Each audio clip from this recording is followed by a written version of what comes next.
Pues nada, nos reuníamos los hijos, los padres, los hermanos, la familia, los más allegados, ¿sabes?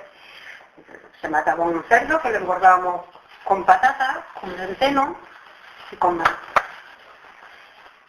Y luego le matábamos, hacíamos morcillas frescas de la sangre, ¿sabes?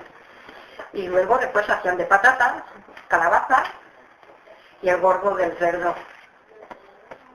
Y luego el magro, pues hacíamos chorizos, bueno. Y lo que se dice el corbajo, ¿eso qué? el cerdo, el hígado y eso. Chorizos choques, que eran de tripa y un poquillo magro que se echaba para que estuvieran más buenos, ¿sabes? Esa era la matanza. Los jamones ya, se los curaba. Los jamones los curábamos con sal. ¿Cuánto tiempo lo tenían curando? Por cerca del mes, con la sal. Y los lomos también se los metía en adobo. Y luego ya se los sacaba y se los colgaba para que se escurriera un poco y luego los liaban a la tela de la manteca. A la tela de la manteca. ¿Sabes?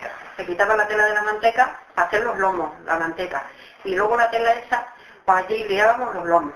Los liábamos con grasa de la manteca y un poquito de aceite. Y ajo y pimentón. Le juntábamos todo bien. Y luego le hacíamos un rollo, como una bolita redonda.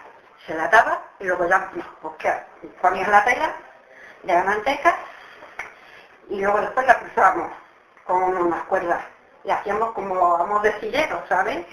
3 o 6 las que pusieron como querías. Sí, con la cuerda la ponían de aquí por los lados y la daban la vuelta. Se le colgaba. Luego le colgamos y así se secara. Para que se secara y las cuerdas se metían un poco y quedaba nada más como en sillero. Así me eran las matanzas. ¿Las matanzas duraban un día o dos?